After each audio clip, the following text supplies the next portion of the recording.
સુરતના ઉલપાડમાં ભારે વરસાદ બાદ આવેલા પૂરના કારણે લોકોની હાલત કફોડી થઈ છે। કિમ વિસ્તારમાં આવેલ અમન પાર્ક સોસાયટીમાંથી પાણી ઓસર્યા બાદ લોકોએ હવે સાફ સફાઈ શરૂ કરી છે।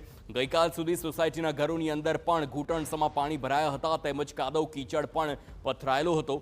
વરસાદી પાણીના કારણે ઘરના વાસણો, કપડાં સહિતનો સામાન પાણીમાં પલળી ગયો। સ્થિતિ એવી હતી કે લોકો ઘરની અગાસી પર રાત ગુજારવા મજબૂર બન્યા। રોષે ભરાયેલા સ્થાનિકોનો આક્ષેપ છે કે આટલી બધી હાલાકી છતાં એક પણ નેતા કે તંત્રના અધિકારીઓ સુદ્ધા હજી સુધી નથી ફરક્યા।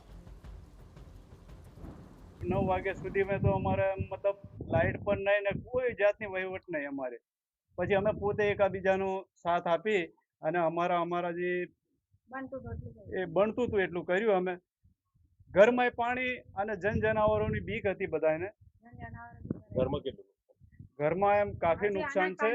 અનાજ પાણી અમારે બધી એમ એ રીતે ખાવા પીવાની તો બહુ વધારે પડતી તકલીફ થઈ ગઈ હતી। કોઈ અધિકારીઓ આવ્યા છે? નહીં સાહેબ, અત્યાર સુધી તો હજુ કોઈ અધિકારી આવ્યા નથી। અમારા ત્યાં કાલનું પાણી ભરાઈ ગયું, કોઈ સેવા કોઈ વસ્તુ નહીં।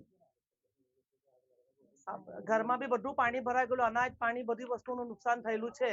અમે ભૂખા તરહા બેલા છે, ની પાણી ની લાઈટ, ફોન કરે તો કોઈ ફોન ઉચકે ને, એમ બધા આવે અમારી પાસે। કેમ વોટ લેવાના ત્યારે બધા આવે, ત્યારે બધાને ઘર ઓટતા આવે ને એમ કોઈ નહીં આવે। બહુ પાણી ભરાઈ ગયું, ઘરમાં કમર પાણી ભરાઈ ગયું છે કોઈ અને વહીવટી તંત્ર કોઈ વહીવટની તંત્ર નહીં, કોઈ સહાય નહીં, કઈ જ નહીં। જીવ બચાવે એટલું આખી રાત જાગ્યા છે, બેઠા બેઠા આખી રાત કાઢી છે।